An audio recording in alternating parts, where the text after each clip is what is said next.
aparentemente también aparentemente tranquiliza, que dice que pequeñas reducciones de la presión arterial sistólica se traducen en beneficio significativo.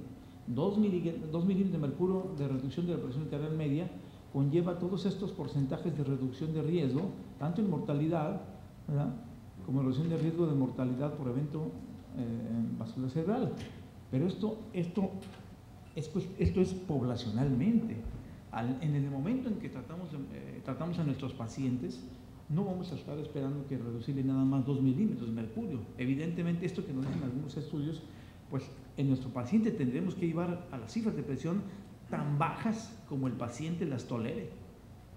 Tan bajas como el paciente las tolere.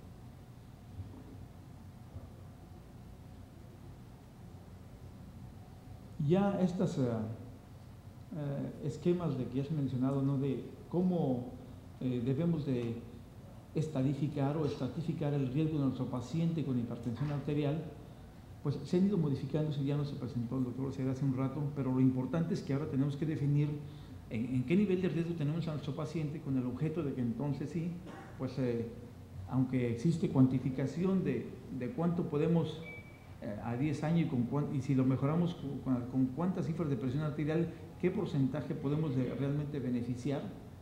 Bueno, de cualquier manera, esto que era un esquema anterior que quizá ustedes hayan visto, al paciente de bajo riesgo había mucha actitud muy contemplativa, vigilancia y medidas farmacológicas de 6 a 12 meses en riesgo bajo, riesgo medio, vigilancia, ¿verdad?, y medidas no farmacológicas de 6 a 12 meses, y solamente los pacientes de muy riesgo iniciar tratamiento, o acá cuando hayan pasado eso. ¿Alguien está de acuerdo con eso? ¿Alguien puede estar todavía, ante las evidencias actuales, puede estar de acuerdo con eso? Evidentemente esto es muy basado. ¿Alguien está también totalmente de acuerdo con esto todavía?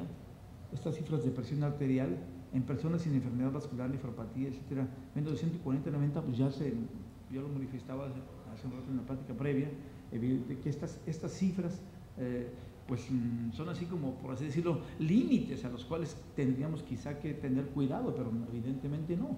Yo creo que el criterio debería ser, al paciente tenemos que llevar a cifras tan bajas como las tolere.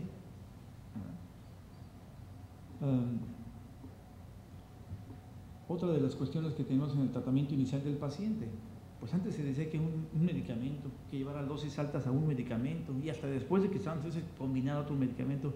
Bueno, vean ustedes cómo el número de fármacos para llegar a las metas, diferentes estudios, aquí están varios estudios, el número de fármacos antiparasitarios para poder llevar, ya se mencionaba ayer que probablemente sea 3.2 medicamentos necesarios para tener a un paciente en cifras deseables,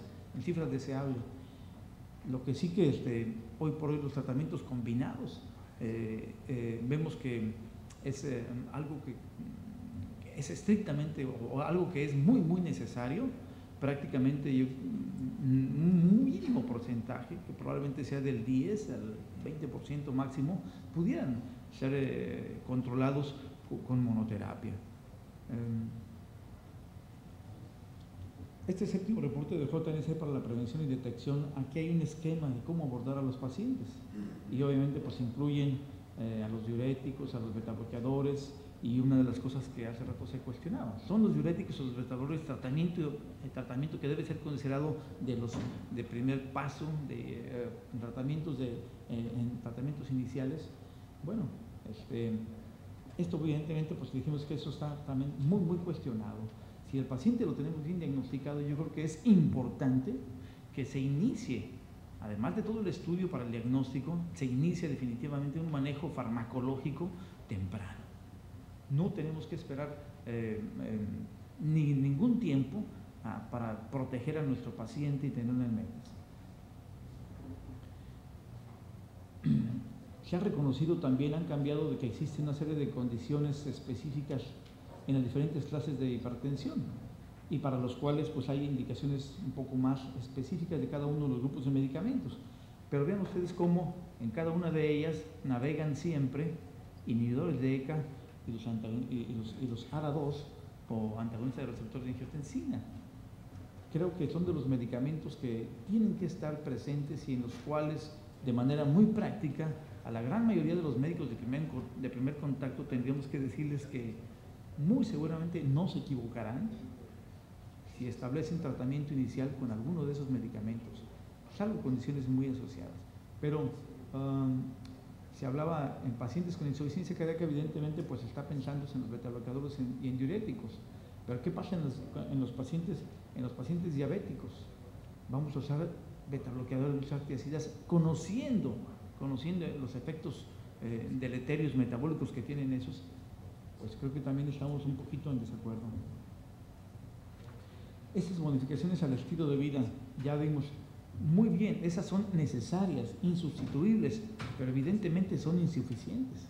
Y las modificaciones al estilo de vida o el estilo de vida saludable, el individuo más sano, de lo que es el ejercicio, nadie nos escapamos. Como que es algo que tenemos que dar por sentado, porque ya sabemos que evidentemente lo que vamos a lograr va a ser muy insuficiente a lo que necesitamos. Obviamente, lo que planteaba JNS6, pues alguien está de acuerdo con esto, ¿verdad?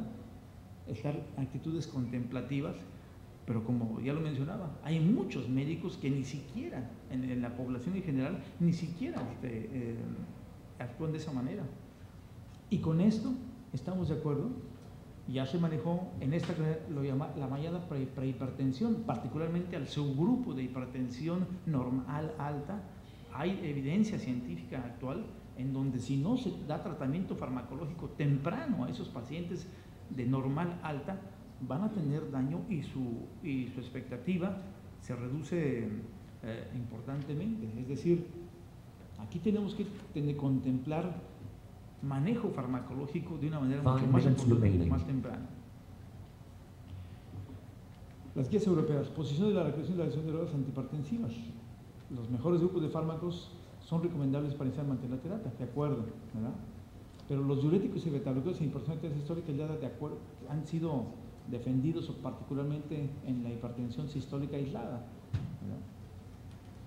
¿verdad? Hay argumentos a favor. JNS7 los defiende mucho en base al estudio ALJA en el cual fue desarrollado, de que tenían superioridad, su bajo costo, que eran de primera línea. Pero vemos que empieza a haber estudios y reportes en donde